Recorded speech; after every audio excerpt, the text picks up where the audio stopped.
back to Googie's Kitchen, and if you are new here then hello and welcome. My name is Alexis and today I want to share with you how to make my delicious chicken katsu curry. As I just mentioned, today I want to share with you how to make my chicken katsu curry.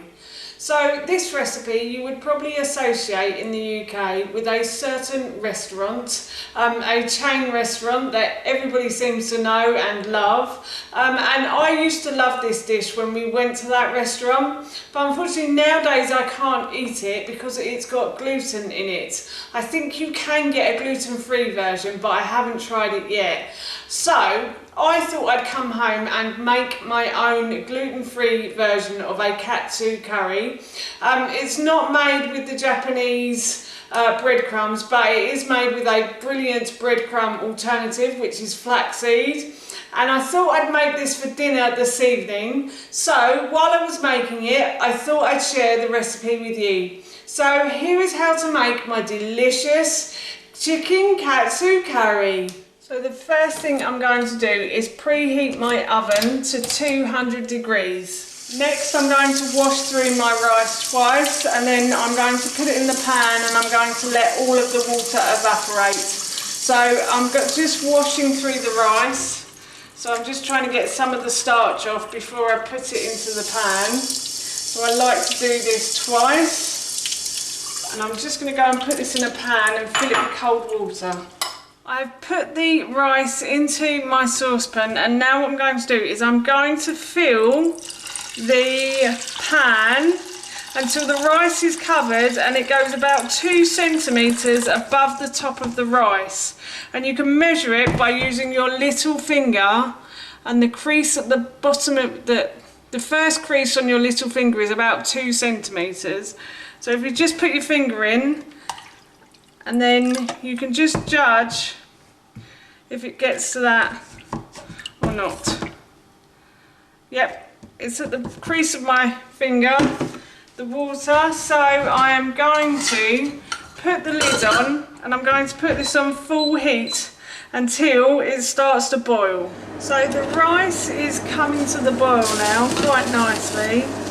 And what I'm going to do is I'm just going to turn this down to a really low heat and let it cook for a really long time. So brown rice tends to take quite a long time to cook, but that's good because I've got other little jobs to do while I make this meal. So I'm just going to let this cook away while I make all the other parts of this meal. So while the rice is cooking, I'm going to cook the sauce for this meal. So katsu curry traditionally comes with like a green spicy sauce, so I'm going to make that now. And what I'm going to do is I'm going to put my frying pan onto a high heat on the hob, and I'm going to add a little bit of oil to the base of that pan. And then I'm just going to let this pan heat up now. The pan has heated up quite nicely, and what I'm going to do is I'm going to add about 4 spring onions to the base of this pan. And I'm going to fry these until these start to soften.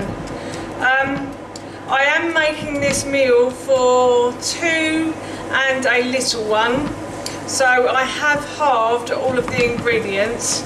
So this should really be a bunch of spring onions, but I've only used about 4 of them because this is for Ted, my husband, my son and myself basically.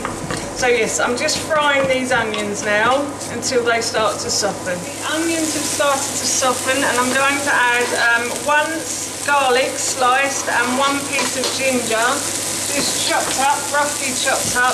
I've peeled the ginger and I've just roughly chopped it, and I also peeled the garlic and I just sliced it basically. And I've added those to the pan, and I'm going to fry these until these start to soften now. And then once these start to soften, which shouldn't take too long, I think it's starting to go, to be honest. The garlic definitely is. The ginger does tend to take longer, but I'm going to put it in a blender anyway, so it won't matter too much. I'm going to add some coconut oil to this. So as I said, I'm doing this for Ted, Howard and I, so I'm only half all the ingredients. So I'm going to use about half a tin of coconut oil, but in the original recipe I think I said to use 1 tin of coconut oil. So I'm just going to mix those together, and I'm going to turn the heat down a little bit as well because that looks rather hot to me. And now I'm going to add some mild chili powder to this as well. So I'm just going to sprinkle over some mild chili powder if I don't throw it all over the side as well. And then I'm also going to add some coriander to this. So I've just got a small bunch of coriander that I'm going to roughly sort of chop up with my hands, break up with my hands, and I'm just going to put that in and let it wilt down like so. Hopefully, yep, that's started to wilt now very nicely. And I'm also going to put some salt and pepper in as well.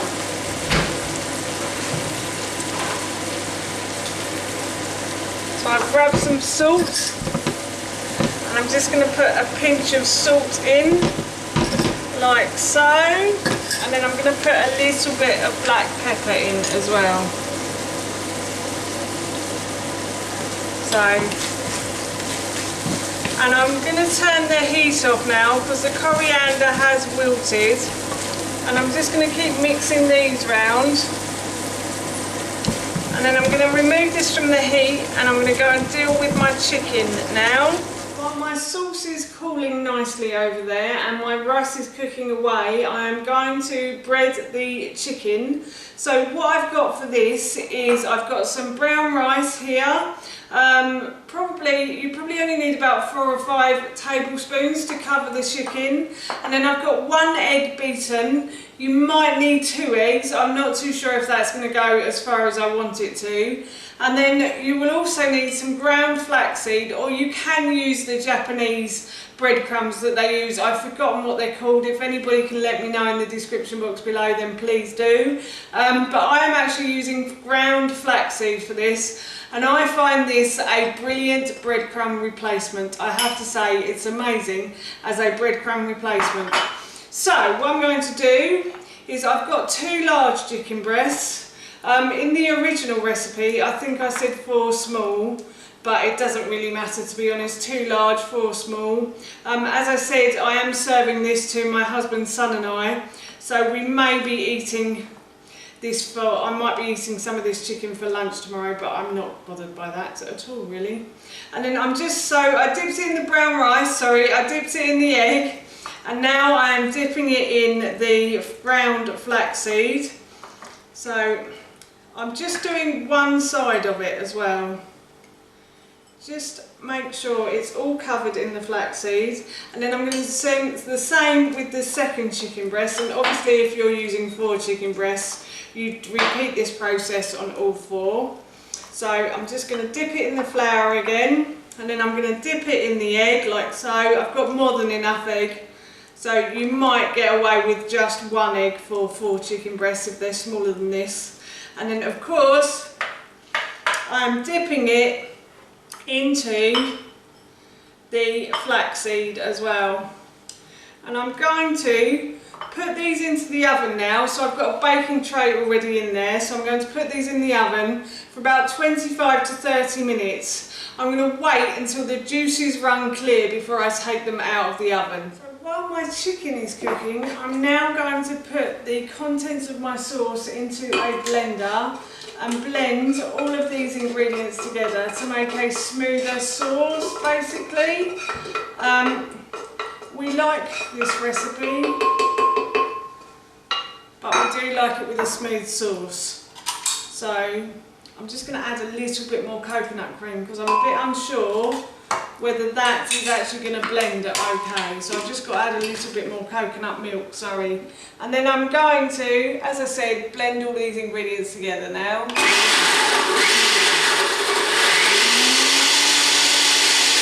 So my sauce has been blended and it's lovely and smooth. So I'm just going to set this aside and wait for my chicken and rice to cook now. So my chicken has finished cooking, so I'm going to take this out of the oven. I've checked it to make sure that the juices run clear, and they are running clear, I'm pleased to say. So I'm going to take this out of the oven and I'm going to leave it to cool. My rice has finished cooking and I'm just going to cook some broccoli to go with all of this as well. So I took the chicken out of the oven and I've left it to rest. So I'm going to serve now. I've actually sliced it up as well. As it was 2 large chicken breasts, I didn't want us to have too much chicken on our plate, but we have just enough now.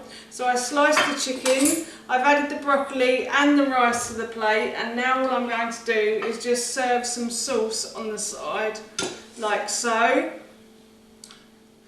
And that is our dinner done. That's how you make my delicious chicken katsu curry, and that recipe I will link in the description box below for you.